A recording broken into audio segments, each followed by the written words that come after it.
안녕하십니까.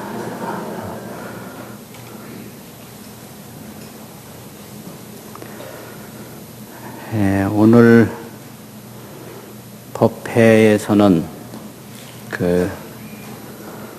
상강례를 먼저 모시고 법문을 하겠습니다. 상강례라고 하는 것은 전통 사찰 강당에서 아침마다 올리는 건데요. 그게 뭐냐면 천수경에 나오는 무상심심미묘법 백천만검난조 악음문견득수지 원해열의 진실의 그것을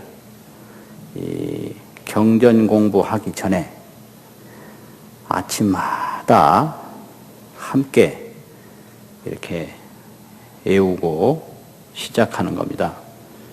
그래서 이런 법회에서도 그런 의식이 꼭 필요하겠다, 이런 생각을 했습니다. 그래서 이렇게 외우는 방법은 합창을 하는 방법이 있고요. 합창은 그냥 다 함께 하는 방법이고, 또 선창 후창으로 하는 방법이 있습니다. 먼저 선창을 하고 뒤에 후창을 하고. 그런데 제일 원만하고 경건한 것은 선창 후창으로 하는 방법이 아주 좋습니다. 그래서 선창 후창으로 상강례를 해보겠습니다. 제가 선창을 하겠습니다.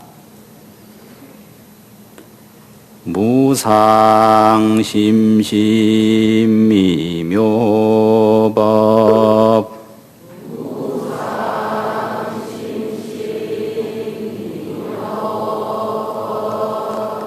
백천만검난조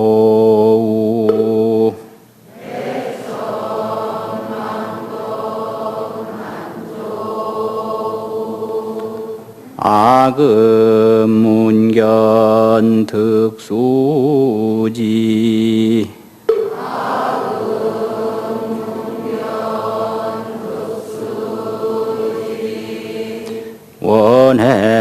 원해열의 진실의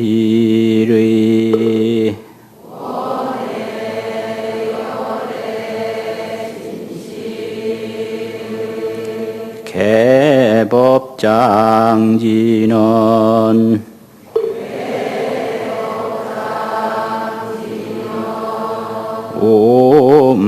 오마라나 마라다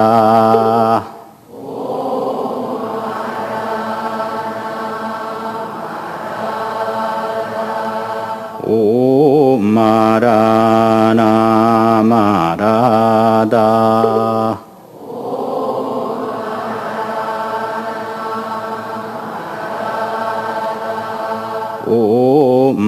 오마라나 마라다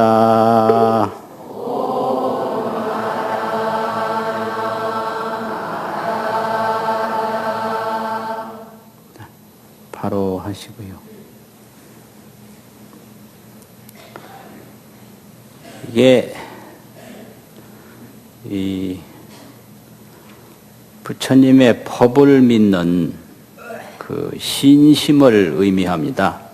믿는 마음을 의미하는데, 부처님의 이 법이, 부처님께서 가르쳐준 내용이 무상법, 심심법, 미묘법이더라, 이 말이거든요. 무상법이라고 하는 것은 그 이상 높을 수가 없다. 그것보다 더 높은 건 없다. 이게 무상입니다. 없을 무자, 위상자. 그거보다 더 높을 수 없는 내용이 바로 부처님의 법이다. 법이라는 얘기는 교법이라는 뜻이죠. 가르친 법, 가르친 내용. 또 심심법, 심할 심자, 깊을 심자인데요. 그보다 더 깊을 수는 없다. 심이 깊다. 이런 뜻이고요. 또 미묘법이다. 미묘법이라고 하는 것은 보이는 속에 보이지 않는 내용이 있고 보이지 않는 속에 보이는 내용이 있다. 이것이 미묘법입니다. 그래서 이렇게 무상심심미묘법인 부처님의 법은 백천만겁 난조우 이렇게 되어 있거든요. 백겁, 천겁을 지나더라도 백겁이요 천겁을 만나려고 하더라도 만나기 어렵다. 이 뜻입니다. 난이라는 건 어렵다라는 어려울 난자고요. 조우라는 것은 만날 조, 만날 우 그런데 만난다는 뜻이거든요. 그래서 이런 부처님의 법은 백겁을 기다리고 천겁을 기다려도 만나기 어려운 법이다. 이런 거죠. 근데 아금문견 득수지. 그런데도 불구하고 아금이라는 건 나는 지금 이게 아금이에요. 문이라는 것은 부처님의 법을 들었고 귀로 들었고 견이라는 건 눈으로 받았고 득이라고 하는 것은 몸으로 얻었고 수라고 하는 것은 손으로 지금 받았고 지라고 하는 것은 우리가 항상 간직하고 있다. 지자라는 건 가질 지자거든요. 그래서 보고 듣고 얻고 받고 간직하고 있으니 원해 열의 진실의 원해라고 하는 것은 알기를 원한다. 알해자하고 원할 원자거든요. 알기를 원합니다. 뭘 알기를 원하느냐? 열의 진실의 부처님의 진실한 뜻 부처님께서 가르쳐 주신 진실한 뜻을 알기를 원합니다. 그런 내용이에요. 개법장지는 법장이라고 하는 것은 교법이 가득히 쌓인 창고를 법장이라고 그래요. 교법의 창고. 또 법문이라고 이렇게 설명하고 가르침을 베푸는 걸 법문이라고 하는데 그건 문문자입니다. 이런 그 말씀이 부처님의 법의 세계로 들어가게 하는 문이다 이 소리죠. 그래서 꼭 법문이라고 할 때 문문자를 씁니다. 어떤 분은 글문자 쓰고 그러는데 그건 의미가 아니고 문 아무리 중요한 공간이라도 문이 있어야 들어가지 않습니까? 그러니까 부처님의 법의 세계에 들어가려면 문이 있어야 되는데 그 문이 이렇게 설법이 문이 된다 이 말이죠. 그래서 법문이다 이러거든요. 그래서 법장이다. 그래서 그 교법의 가득한 법창고를 연다 이거예요. 그게 개법장이죠. 그래서 진언이라고 그러는 것은 이건 다란이라는 말인데 다란이라는 말은 여러 가지 뜻이 동시에 포함되어 있다 이런 소리예요. 다란이라는 말이 총지라고 한자로 번역을 해요. 총합적으로 거기에 들어있다. 가질지자. 그러니까 총합적으로 들어있다라고 하는 게 이게 다란인데 총지인데 그 얘기는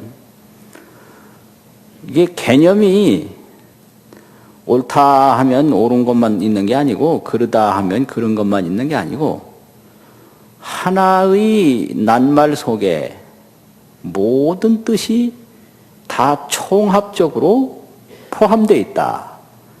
그래서 총합적인 포함을 다란이라고 그러고 그걸 총지라고 그럽니다. 총지. 그래서 그것은 해석은 안 되고 수지를 해라. 받아서 간직해라. 이래가지고 자꾸 애우는 거예요. 그래서 그 다란이는 원칙적으로 비밀에 속한 거거든요. 다른 낱말은 이제 해석을 하지만은 다란이는 해석을 못하는 게 의미가 아주 총합적으로 포함됐기 때문에, 총지기 때문에 해석을 해도 그게 전부가 아니고 그래요. 그래서 법장, 법의 창고를 여는 다란이, 아주 총지의 말씀, 그게 있는데 그게 오말하나 말하다, 오말하나 말하다, 오말하나 말하다 이렇게 되거든요. 그게 바로 상강례라고 하는 그런 의식입니다. 중요한 그런 의식입니다. 오늘 말씀드리고자 하는 것은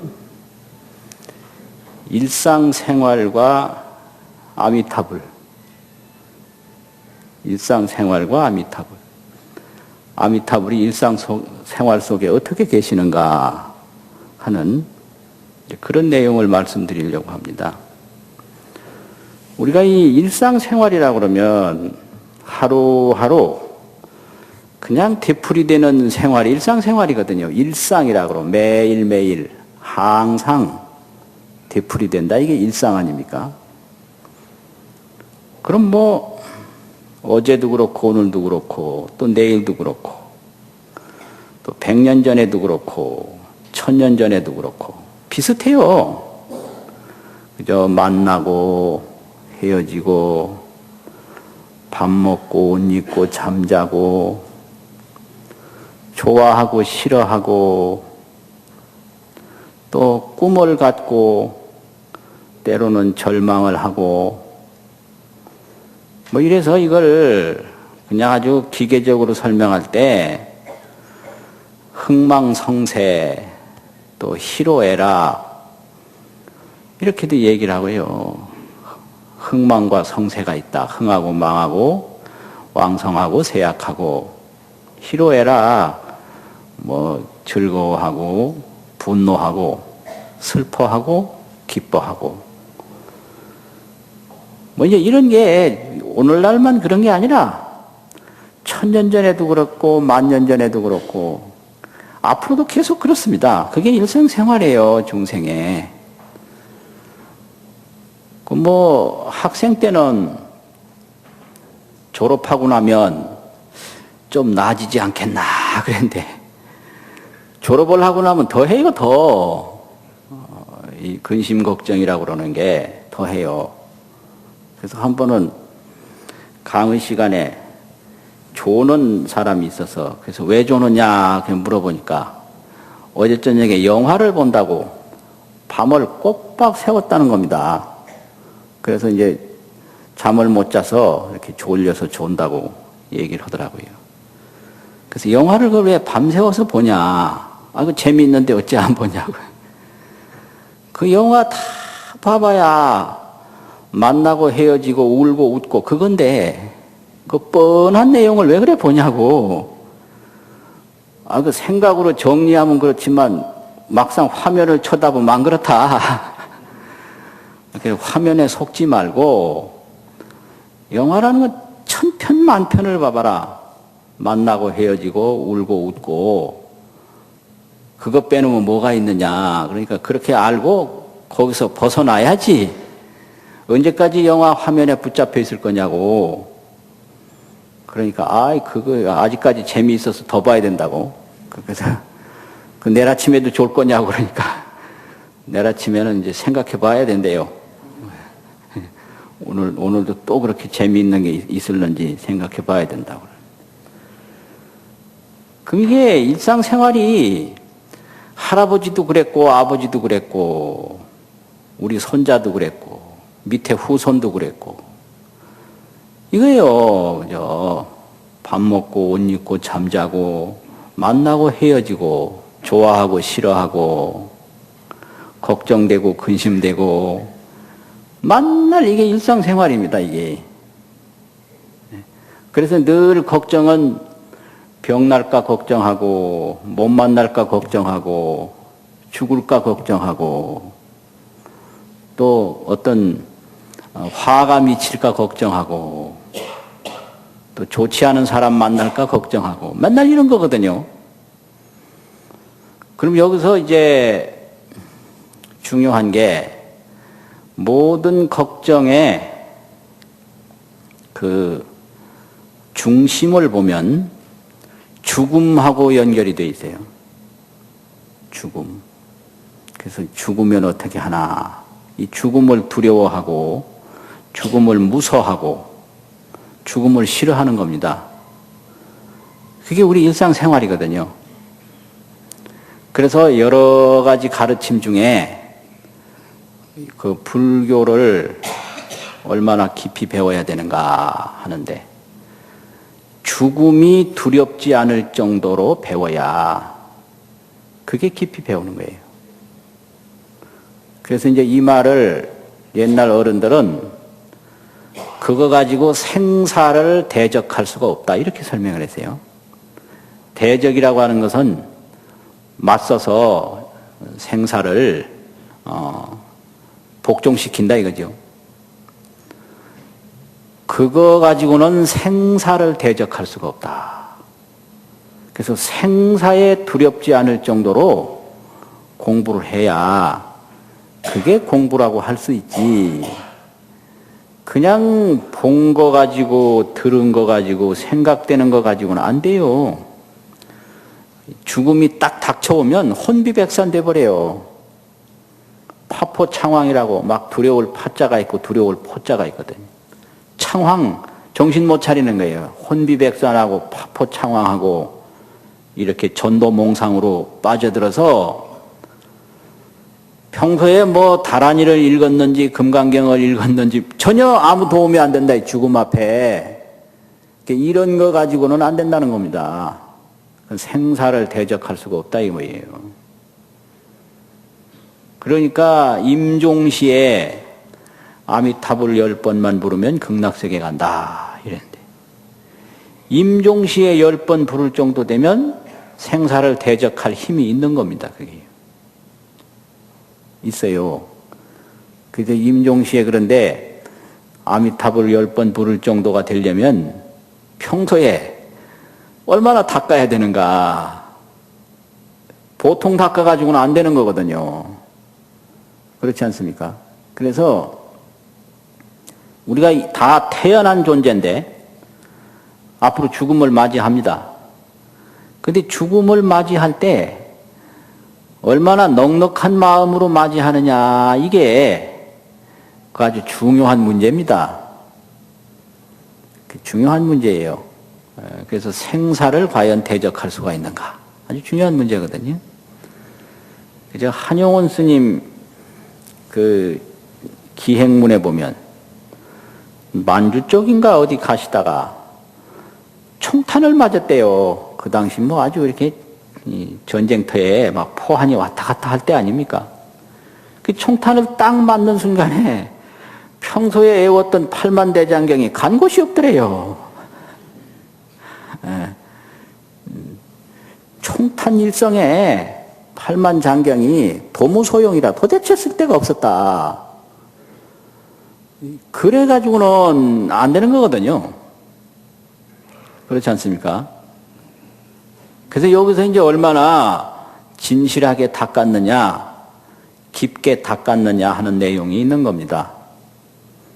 그런데 우리가 이 아미타불이라고 할 때요, 아미타불, 이게 이제 무량수 이 뜻이거든요. 아미타가 수명이 한량이 없다.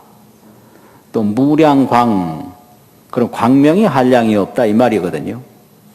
그러면 무량수 무량광인데 무량수 무량광이 어디 있는가?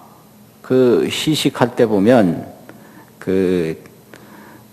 불신이 장광, 상호 무변, 금색광명, 변조법계 이렇게 돼 있어요. 부처님의 몸이 길고 넓어요. 길고 넓다 이 말은 안 계신 데가 없다 이 소리예요. 불신이 장광이라.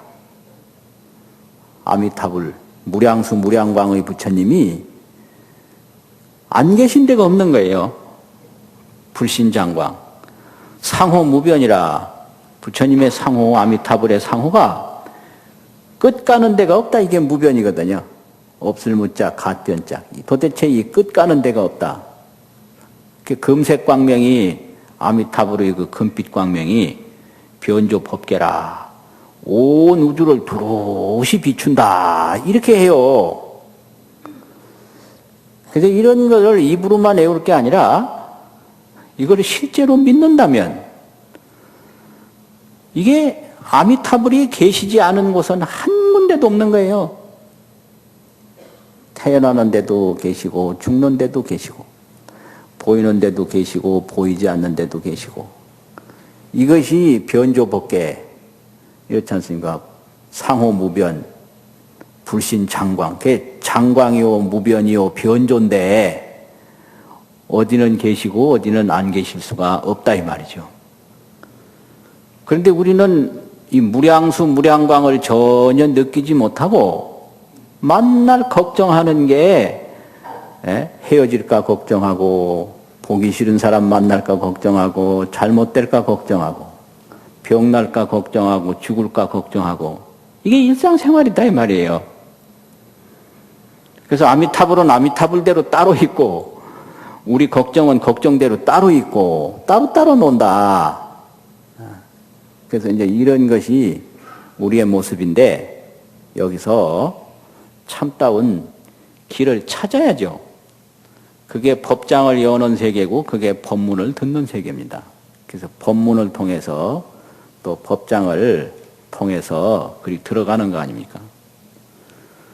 그럼 이제 무량수 불이라고 할 때 불은 바로 부처님이고 또 부처님은 깨달은 분이거든요. 그러니까 깨달음이란 말이죠. 그래서 무량수 불 할 수도 있고 무량수 각 이렇게 말할 수도 있어요. 깨달을 각자. 그렇잖아요. 무량수 각이다. 무량수 불이다. 또 육십화엄경 그 야마공중 개찬품에 보면 신불급 중생 시삼무차별 뭐 이 말은 육십화엄경에 있는데 마음과 부처와 중생이 차별이 없다. 이게 신불급 중생 시삼무차별이거든요. 그럼 무량수 신불 마음과 부처와 중생이 차별이 없으니까 무량수 불이라고 할 수도 있고 무량수 심이라고 할 수도 있고 무량수 생이라고 할 수도 있는 거예요. 중생과 마음과 부처와 같으니까. 그렇잖아요. 무량수 생, 무량수 심, 무량수 불 같잖아요. 그러니까 알고 보면 중생이 전부 무량수 중생이더라. 무량광 중생이더라. 이 말은 죽음이 없다는 소리거든요. 죽음이 있다면 아무리 오래 산다 죽는다 하더라도 무량수는 아니에요. 그건 숫자로 헤아릴 수 있는 수명이거든요. 무량수가 되려면 아예 죽음이 없어야 무량수가 됩니다. 그렇지 않습니까? 그런데 부처님이 깨달으신 세계는 죽음이 없는 중생을 깨달은 거예요. 그래서 무량수 생이에요. 무량수 생. 또 마음도 죽음이 없는 거죠. 무량수 심. 또 부처님도 죽음이 없는 거죠. 무량수 불.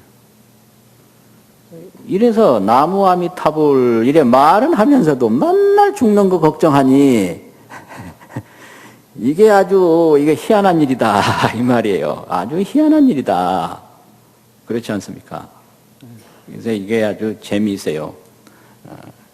무량수인데 그럼 이제 무량수가 되려면 죽음이 없어야 되고 죽음이 없으려면 난 것이 없어야 돼요. 태어나면 죽거든요. 그래서 이제 이 세계는 그 반야심경에서 말하는 불생불멸의 세계입니다, 이게. 불생불멸. 그래서 우리가 이렇게 난 건데, 이게 났는데, 이걸 깊이 보면 난 게 아니다. 무생이에요, 무생. 우리가 죽는데 깊이 보면 죽는 게 아니다. 이걸 조견이거든요. 조견. 깊이 본다고. 그런데 이제 조견을 하면 이게 전부가 불생불멸이고 불생불멸은 무량수 무량광이라는 거죠. 불생불멸은 바로 수명이 없고 어두움이 없다. 무량광이라는 얘기는 어두움이 없다 이 소리예요. 그래서 이걸 적광이라고도 하는데 고요한 광명이라. 고요한 광명이라고 하는 것도 있고 대광, 큰 광명이라고 그러는데 이 큰 광명이라는 것은 어디 비추는 곳이 있고 못 비추는 곳이 있으면 이게 대광이 될 수가 없어요. 무량광이 될 수가 없는 거예요. 밤에도 비추고 낮에도 비추고 보이는 데도 비추고 안 보이는 데도 비추고 이래야 이게 무량광이 됩니다. 무량광. 그래서 이걸 대광명년이라고 대광이라고도 하고 고요한 광명이라고 또 고요할 적자를 써서 적광이라고도 하고 이러거든요. 또 대적광이라고도 하고. 그러니까 이 햇빛이나 불빛은 그늘이 있는데 이런 그 아미타의 광명은 그늘이 없다. 또 햇빛이나 달빛은 밤낮이 있는데 이 아미타의 이 빛은 밤낮이 없다. 이게 무량광입니다. 또 보통 이제 세상의 수명으로 보이는 것은 남과 죽음이 있는데 이 아미타의 수명은 남과 죽음이 없다. 이게 이제 무량수거든요. 그래서 이렇게 보면 우리가 이 무량수, 무량광 속에 살고 있는 거예요. 무량수, 무량광 속에. 그런데 그걸 보지 못하니까 이게 어리석음인데 망상이 생겨서 죽을까 두렵고 병날까 두렵고 어두울까 두렵고 이게 전부가 망상입니다. 이게 두려운 거 다 망상이에요. 무량수 무량광 속에 있으면서 무량수 무량광을 보지 못하고 계속 쓸데없는 걱정하는 거예요. 그것이 이제 뭐 같으냐 그러면 아무리 좋은 자기 집에서 잠들어 있다 하더라도 잠들어 있는 순간에는 자기 집인 줄 모릅니다. 그 소용없어요. 뭐 어떤 사람은 비싼 돈 주고 좋은 데 가서 하루 저녁 자보고 싶다 이런 말이 있어요. 어느 숙박시설 좋은 데 있으면 하루 종일 자보고 싶다. 그럼 그래요. 잠들면 모른다. 몰라. 좋은 데서 자나 안 좋은 데서 자나 잠들면 모르긴 마찬가지다. 만약에 잠들었 때도 계속 안다면 그건 잠 못 잔 거다. 그 잠 못 자면 어떻게 되겠어요? 고통스럽잖아요. 음식도 마찬가지예요. 음식도 이왕이면 비싼 거 먹어보고 싶다는 사람이 있어요. 아무리 비싼 것도 이 목구멍으로 한 고개만 넘어가면 맛 몰라요. 입에 있을 때만 이게 맛을 알지 조금만 넘어가면 맛 모릅니다. 근데 실제로 몸에 유익한 건 입에 있을 때는 몸에 별 유익하지 않아요. 넘어가야 유익하거든요. 그러니까 알고 보면 전부가 다 망상이에요. 망상. 그래서 우리가 자기 집에 있으면서도 잠들어 있을 때는 자기 집인 줄 모르듯이 우리가 항상 무량수, 무량광, 아미타불 속에 있는데 모르는 거예요. 그걸 보지를 못해서 도대체 알 수가 없는 겁니다. 도대체. 그래서 이제 아미타불 자꾸 이제 부르라고 그래요. 이걸 송불이라고 그럽니다. 송불. 아미타불 불러라. 또 아미타불을 자꾸 이렇게 글 읽듯이 하면 이걸 독불이라고 그래요. 읽을 독자. 독불. 그럼 여기서 더 깊이 들어가면 이제 마음으로 생각하는 정도가 돼야 연불이라고 그러거든요. 비로소. 처음에는 연불이 잘 안 되는 거예요. 그래서 처음에는 그냥 읽어야 돼요. 아미타불 읽고. 그 다음에 애운단 말이죠. 애우고. 그 다음에 이제 연불할 정도가 돼서 이제 깊이 들어가면 아미타불과 만나는데 그게 불생불멸이에요.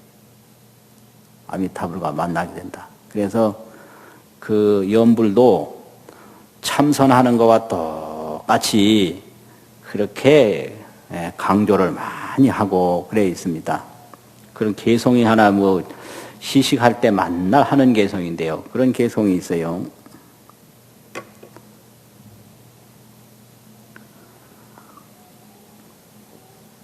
아미타불. 아미타불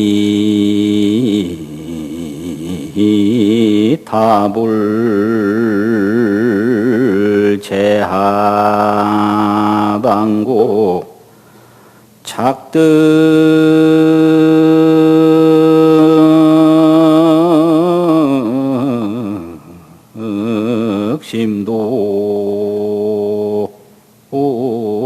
절망망이로다 나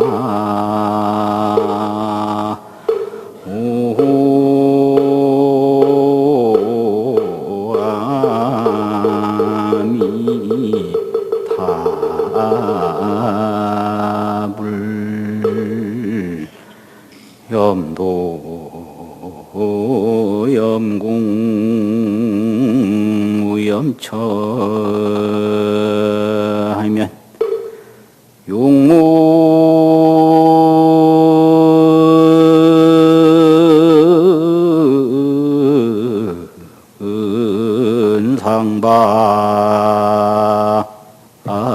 차금광이로다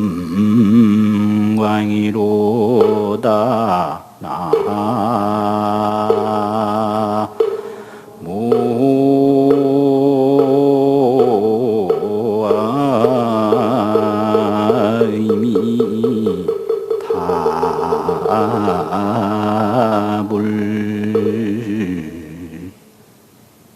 좋습니다. 참 좋은 개성이에요. 이게 무슨 음악인지 잘 모르시죠? 이게 불교 범패 이게 그런 계보가 아니고요. 옛날 마을에서 서당에서 한시를 짓고 시창하는 계통이에요, 이게요. 그래서 이제 시식할 때나 이 연불할 때 이 범패 소리는 이거하고 틀리거든요. 근데 절에 와서 보니까 그 서당에서 시창하는 식으로 들어 하시더라고. 그래서 이거 이제 범패식으로는 조금 틀려서 이런 건 안 어울리더라고요. 그래서 난 범패를 배우지도 못했고 이제 시창하는 식으로 하거든요. 그래서 이거는 서당에서 배운 그런 곡조거든요. 근데 스님들 가만히 하는 거 보니까 범패식도 아니고 시창식도 아니고 막 이렇게 된 게 있는데, 아이고 나는 그래서 범패식은 딱 치우고 이제 시창으로만 하자 이렇게 되니까 이거는 어릴 때 그 한시를 짓고 한시를 그 창하는 그런 방법이 있는데 아주 단순한 방법입니다. 안짝, 바깥짝. 안짝은 저음으로 이렇게 끌림 소리가 많고요. 바깥짝은 고음으로 뽑음 소리가 많고 뭐 이렇게 돼요.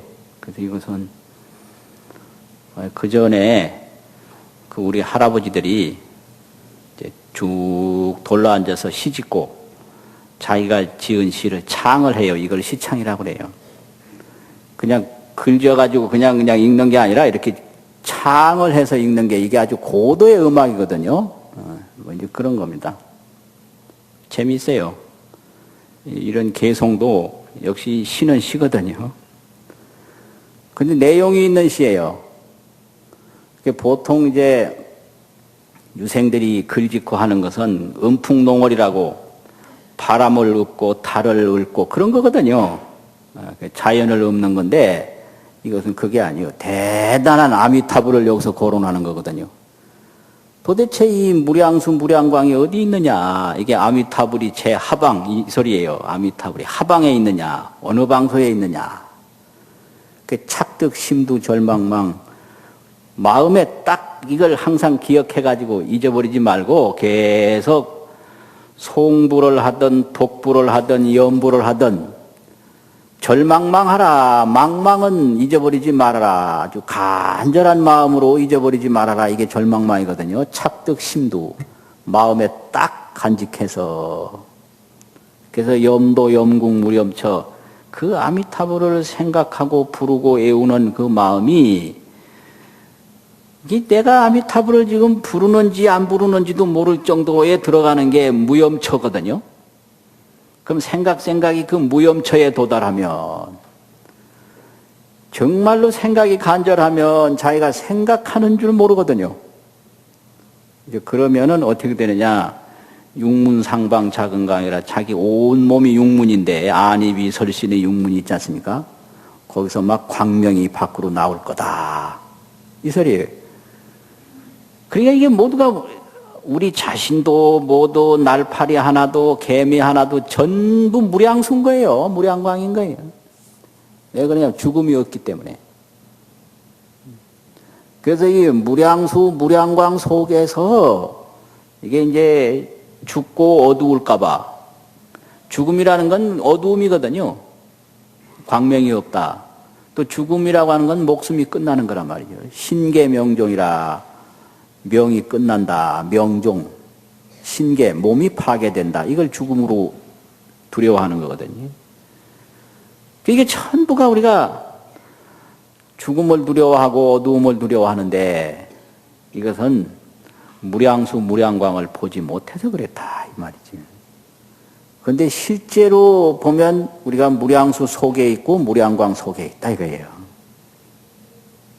그래서 이거 형태가 사라지는 게 아무 의미가 없고 이게 햇빛이 뭐 안 보이는 게 아무 의미가 없는 건데 햇빛 안 보이면 아무것도 없는 줄 알고 형태가 사라지면 아무것도 없는 줄 알고 그 햇빛이 보이지 않고 형태가 사라지는 것을 깊이 보면 깊이 보면 그게 모두가 무량수요 그게 모두가 무량광인데 그걸 깊이 보지 않고 공연히 미리 겁내고 미리 두려워한다. 이걸 망상이라고 그래요.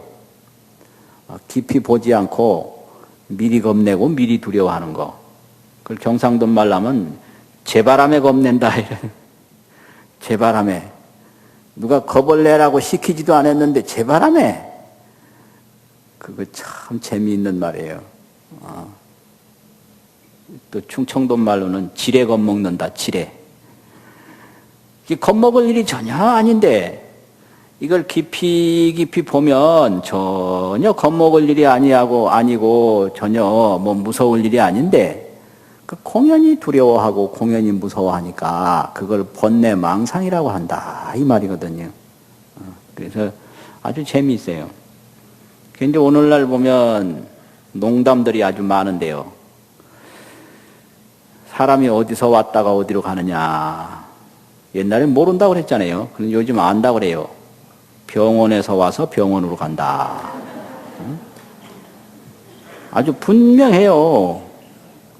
그러니까 신생아실에서 와가지고 영안실로 가는 거예요. 그 확실하잖아요. 그러니까 신생아실에 가보면 전부 아이들이 막 태어나지. 그 영안실에 가보면 막 그냥 시신들이 가득하지 않습니까? 그러니까 병원에서 와서 병원으로 간다. 그럼 무량수, 무량광이 어디 있느냐? 알고 보면 신생아실도 무량수실이고요. 영안실도 무량수실이고 신생아실도 무량광실이고 영안실도 무량광실이고 이 무량수, 무량광이 뭐 태어나는 장소나 또 죽어가는 장소에 없는 데가 없다 이거죠. 생기, 소멸 그런데 이 한 형태가 생기, 나서 일어난다. 이게 날 생자, 일어날 기자 생기거든요. 소멸, 사라져서 없어진다. 이게 소멸인데. 생기하는 실체에도 무량수, 무량광이 그대로 있는 것이고 소멸하는 실체에도 무량수, 무량광이 그대로 있어서 생기와 소멸에 관계없이 무량수, 무량광 속에 있는데 우리가 그걸 깊이 보지 못하고 어두우면 해가 없어진 줄 알고 또 밝으면 해가 어디서 생긴 줄 알고 덮어놓고 두려워만 하니까 문제가 된다 이 말이거든요. 그래서 일상생활에서 아미타불을 만나지 못할 때 그런 그 온갖 근심 걱정이 생기죠. 그래서 이게 아주 이 중생의 아주 문제예요. 근데 여기서 조금 더 이제 공부를 하다 보면 뭘 느끼느냐 그러면 시간이 없는 걸 느껴요. 그래서 공부하는 사람이 지루하면 공부 안 되는 거예요. 그래서 공부하는 특징이 시간이 없다는 거예요. 아, 이거 왜 이렇게 시간이 안 가냐? 참선한다고 이렇게 앉아서 보면 30분 하자 그러면 시간 자꾸 왜 이렇게 지금 몇 분이나 됐을까? 이 시간 계산하는 정도는 이거는 안 된 거예요. 안 되지. 문에 전혀 못 들어간 거예요. 그거 아주 중요해요. 그래서 그런 시간이 없는 거를 경험하는 것이 그게 아주 이 공부에 힘을 얻어가는 첫 번째 단계입니다. 그걸 다 느껴요.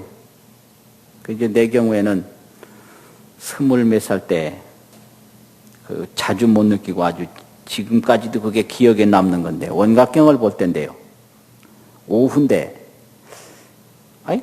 하도 그 경이 재미있어가지고 보느라고 봤는데 어쩌다 시계를 보니까 4시간이 지났더라고요.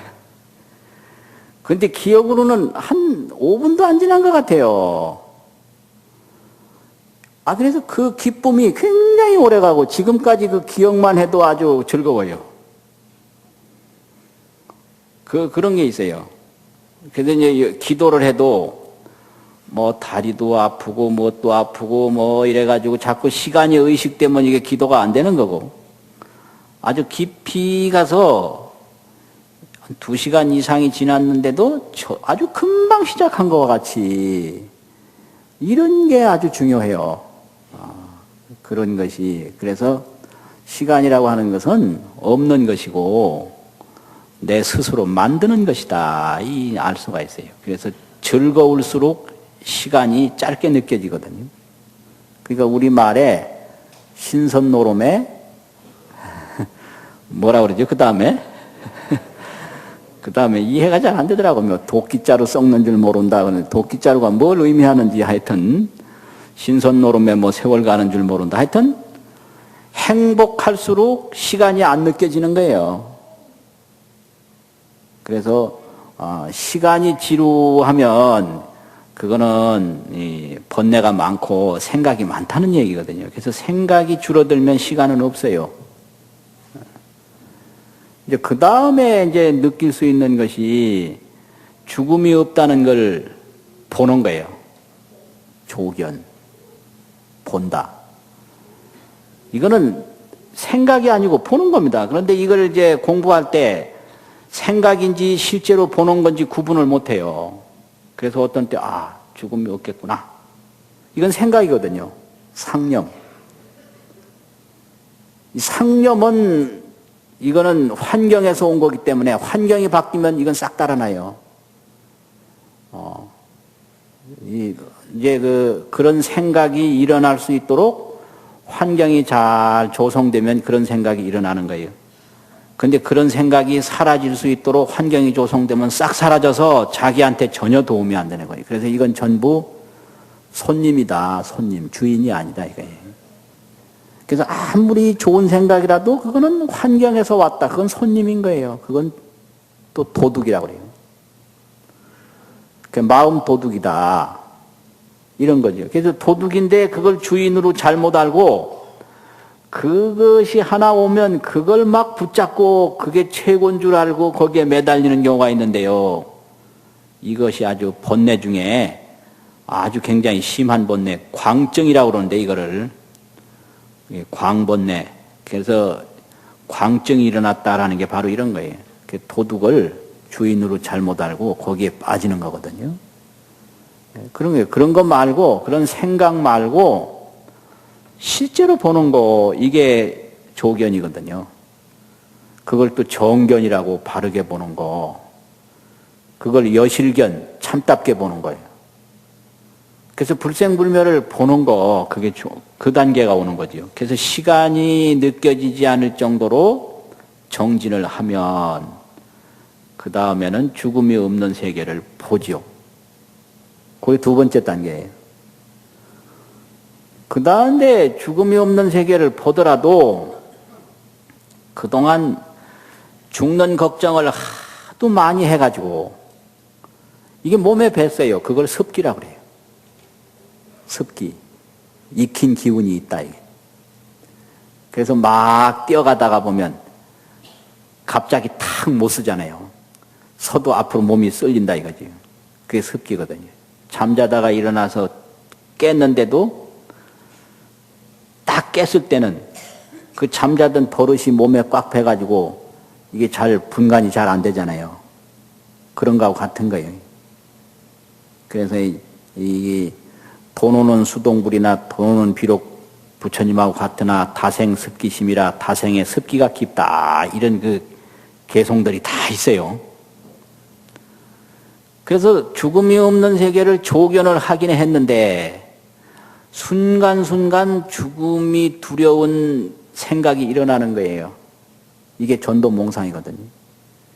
그래서 여기서 계속 정진을 하고 하면 이 죽을 걸 두려워하는 생각이 전혀 안 일어나는 단계까지 가는 거죠. 그게 원리 전도몽상인데요. 전도몽상을 멀리 여인 단계다 이거죠. 멀리 여였다는 얘기는 죽을 걱정을 해보고 싶어도 안 된다 이거예요. 그러니까 꿈에서 깬 사람이 꿈을 꿔보고 싶어도 꿈이 안 꿔지듯이 이런 거하고 똑같은 거죠. 그 단계가 두 번째, 세 번째 단계거든요. 그러면 그걸로 만족하냐? 그게 아니고요. 죽음이 없는 세계를 보고, 그 다음에 죽음이 두려운 생각이 전혀 일어나지 않고, 그게 아니에요. 이걸 이제 교회에서는 그 다음에는 화현이 있어요. 화현. 그 다음부터는 이제 자비가 성숙해서 관음경에 보면 불신으로 제도할 사람은 불신을 나타내서 설법을 하고 보살신으로 제도할 사람은 보살신을 나타내서 설법을 하고 성문신으로 제도될 사람은 성문신을 나타내서 하고 이게 화현이거든요. 그저 몸을 자유자재로 화현을 하는 단계가 그게 최상의 성불이에요. 그게 화현. 화현불이다 이거지. 그리고 이걸 선에서는 그 마지막 단계를 뭐라 그러냐. 능생능멸까지 가는 거예요. 능생능멸. 이제 불생불멸을 봤잖아요. 그 다음에 죽음을 두려워하는 전도몽상을 다 여여서 망상이 일체 없잖아요. 그 다음에는 자기 뜻대로 능이 날 수도 있고 능이 죽을 수도 있고 이 능생능멸까지 가야 공부가 된 거예요. 공부라는 게 이런 겁니다, 이게. 불생불멸만 알면 체는 얻었는데 용을 못 얻었다. 이렇게 되는 거예요. 그래서 이 동아시아 선이라는 게 거기까지 강조하는 거예요. 채구는 얻었는데 용구를 못 얻었다. 능생능멸, 능이 날 수도 있고 능이 죽을 수도 있고 거기까지 가야 생사자재가 되는 거지. 아 이거 생사 없는 것만 알아가지고 어떻게 되겠는가. 근데 생사 없는 걸 알긴 알아도 생사를 걱정하던 버릇이 항상 있어서 툭 하면 걱정이 된다 이 말이죠. 이건 아직까지 습기가 안 없어졌다. 이 공부가 이런 거예요. 그래서 이걸 면밀히 점검을 해서 내가 지금 어느 단계에 왔는가. 아직까지 시간이 지루하고 이러면 아주 그냥 이게 저 문 바깥에 있는 거거든요. 그렇지 않습니까? 기도를 해도 지루하고 경을 봐도 지루하고 법문 들어도 지루하고 이건 아주 이제 문 바깥에 있다. 그러니까 이거 아주 분반해야 돼요, 이거는. 그러면 도대체 뭘 하더라도 지루한 줄 모르겠다. 이게 이제 일념으로 들어가는 거거든요. 그래서 일념으로 들어가다 보면 무량수를 보는 거예요. 이 불생불멸을 본다, 이거예요. 그 불생불멸을 봤다 하더라도 처음에는 순간순간 걱정이 생긴다, 이거예요. 이건 아직까지 그 과거에 걱정하던 버릇이 완전히 안 없어진 거다. 습기는 남아 있었다 이거거든요. 그래서 죽을 때나 살 때나 뭐 만날 때나 헤어질 때나 근심 걱정 번뇌 망상이 일체 사라진 경지가 그게 이제 세 번째 단계거든요. 그러면 이제 그 체는 얻었다 이거예요. 그 다음에는 능생능멸로 가야 돼요. 죽고 싶으면 당장 죽고, 또 나고 싶으면 당장 나고, 이런 거를 용무생사라고 그럽니다. 용무생사. 이거 선에서는 용무생사라. 생사가 없는 것을 활용한다. 쓰룡자가 있거든요. 무생사를 활용한다 이거예요. 용무생사. 생사 없는 걸 안 거를 채무생사, 몸체자, 체달한다, 체험한다 이거지. 채무생사만 가지고는 안 된다. 그래서 이제 보통 경전에서 죽음도 없고 두려움도 없고 무유공포 무슨 불생불멸 무슨 무고진멸도 하잖아요. 그게 그 단계예요. 생사가 없는 단계, 불생불멸 단계에 들어갔다 이거죠. 그 다음에 능생능멸로 나와야 되는데 그 능생능멸로 나오려면 용무생사까지 가야 된다 이 말이거든요. 그래서 죽고 싶으면 당장도 죽고, 나고 싶으면 당장도 나고, 작고 싶으면 작고, 크고 싶으면 크고, 높고 싶으면 높고, 낮고 싶으면 낮고, 이게 용무생사거든요. 능생능멸이고. 그래서 이제 부처님 보면 그게 화현이 자제한 거예요.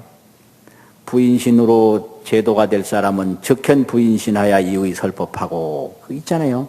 여자 몸이 필요할 때는 바로 여자 몸으로 화현하고, 남자 몸이 필요할 때는 바로 남자 몸으로 화현하고, 이 단계가 이제 아주 극치의 단계거든요. 거기까지 갈 때를 서원을 딱 하고 닦아야 되는 거죠. 그래서 보통 이제 손님이 들어오고 지금 도둑이 침범했는데 그게 뭐 진짜인 줄 알고 그걸 가지고 막 자랑도 하고 막 하다 보면 조금 세월 지나가면 싹 없어지거든요. 도둑은 떠나는 거예요. 손님도 떠나고. 그렇지 않습니까? 손님도 찾아온 목적 달성하면 떠나고요. 도둑도 훔칠 만큼 다 훔쳤으면 가버려요. 우리 생각이 딱 그와 같은 겁니다. 생각이.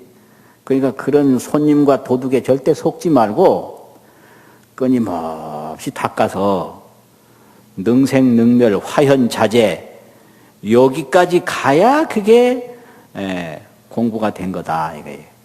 그래야 정말로 생사 속에서 생사를 대적할 뿐만 아니라 생사를 활용할 수가 있는 거죠. 그러려면 아주 이 기본이 신심인데요. 이제 신심이 바로 뭐냐면 예배, 절하는 거 있지 않습니까? 거기서부터 출발해요. 그런데 이제 불교의 그 아주 기본적인 신심 예배가 있는데 그 방법적으로 보면 독특한 게 있어요. 불교는 방법으로 보면 이게 합장이에요. 합장. 합장하면 불교 예배고 합장 안 하면 불교 예배 아니고 그 정도로 이 합장예가 아주 중요하거든요. 근데 어떤 분은 합장 설명하는데 재밌대. 이 새끼손가락을 붙이라고 하더라고요. 그래야 기운이 모아진다고. 또 엄지손가락도 딱 붙이래요. 엄지손가락 벌리면 마음이 부정적으로 가고 새끼손가락을 또 벌리면 기운이 흩어진대요. 그래서 엄지손가락, 새끼손가락을 10손가락을 완전히 붙여라 이래 설명하더라고요. 그래서 이런 거는 방법상으로 참고가 되겠더라고요. 그 다음엔 투지래, 합장예, 투지래. 투지는 뭐예요? 던질 투자, 땅지자. 몸을 땅에 던지는 거거든요. 오체 투지 뭐 이래가지고. 그 다음에 고두래. 두드릴 고자가 있어요. 머리 두자. 머리를 땅에 붙이는 거. 이게 고두래예요. 그래서 합장, 투지, 고두. 그 다음에 뭐죠? 그 다음에 또 뭐 말이 있는데요. 뭔지 아셔요?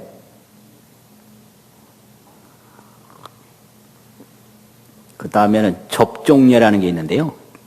그것도 불교뿐만 아니라 인도 우파니샤드 같은 데서도 있던 예인데 접종이라는 것은 본래는 절하는 제자가 절을 받는 스승의 발에 머리를 갖다 대는 거예요.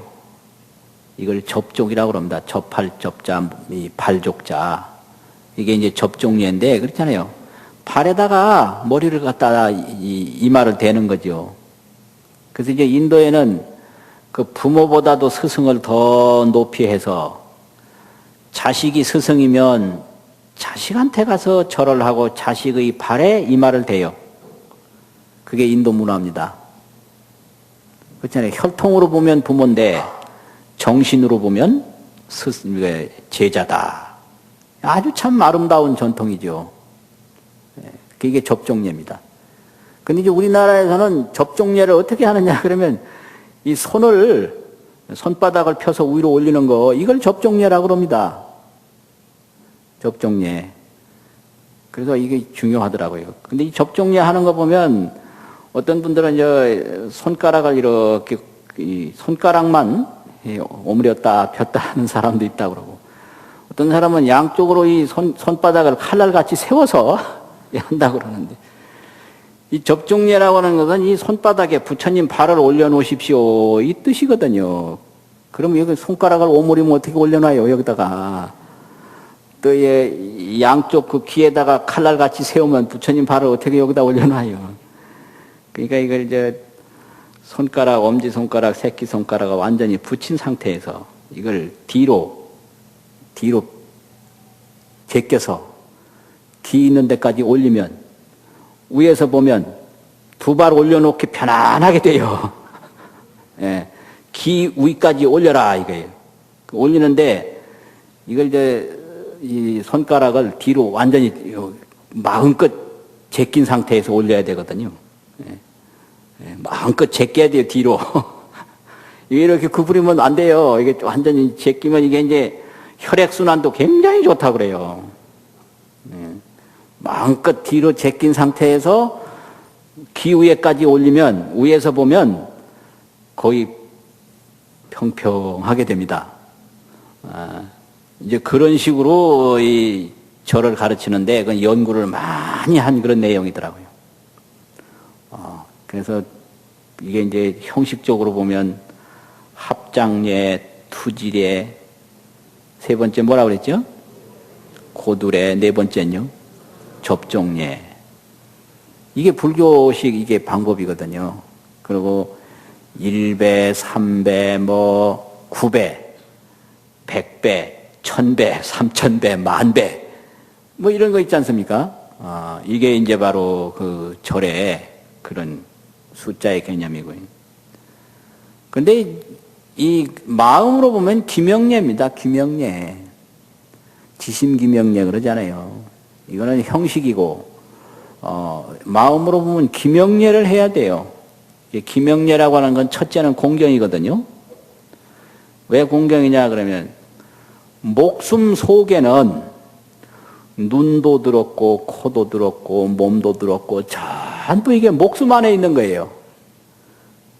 그럼 목숨을 돌이켜서 예배한다 이럴 때는 눈도 돌이키고 귀도 돌이키고 뭐 팔도 돌이키고 온 몸을 다 돌이켜서 예배한다, 이게 기명례거든요. 그래서 그 온 몸이 전부 목숨 안에 있다. 그래서 목숨을 돌이킬 때는 모든 몸이 따라오는 거죠. 그래서 기명례 이러는 거죠. 그리고 두 번째는 일심례. 한 마음으로 하는 게 기명례예요.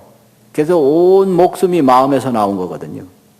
그러니까 목숨을 돌이킬 때는 이 눈으로 보는 생각이나 귀로 듣는 생각이나 이걸 육정이라고 그러는데 6가지 감정을 다 한 마음으로 통일시켜서 하는 게 기명례다. 이게 이제 원효 스님이 대승기신론을 해석하면서 그렇게 설명을 했어요. 기명례라고 하는 것은 온몸을 다 기울여서 공경스럽게 하는 게 기명례고, 일심으로 하는 게 기명례다. 그래서 이제 목숨 속에는 일심이다. 일심이 목숨이 되고, 그 목숨으로 할 때, 목숨을 돌이켜서 예배를 할 때, 그것은 눈에 보이는 감정이나 귀에 들리는 감정이나 몸으로 느끼는 감정을 전부 한 곳으로 모을 때 기명례가 된다는 거죠.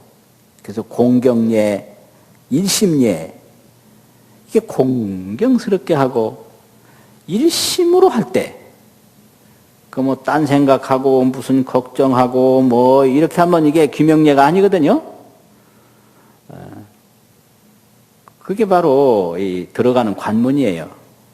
그래서 이렇게 되면 우리가 일상생활 속에서 아미타불을 만나게 되죠. 그 아미타불을 만나고, 그래서 아미타불을 만난 다음에는 죽을 걱정 다시는 안 하고, 그렇잖아요. 그게 전도몽상을 다 멀리 여인 거거든요. 그 다음에는 살아야 할 때 가서는 살고, 죽어야 할 때 가서는 죽고, 이게 이제 화현이 자제하고 생사가 자제한 그 경지까지 가는 거예요. 그래서 우리가 그런 원을 딱 세우고 일심으로 예경을 하고 일심으로 염불을 하고 일심으로 좋은 인연을 자꾸 짓는 게 그게 참으로 중요한 것입니다. 마치겠습니다.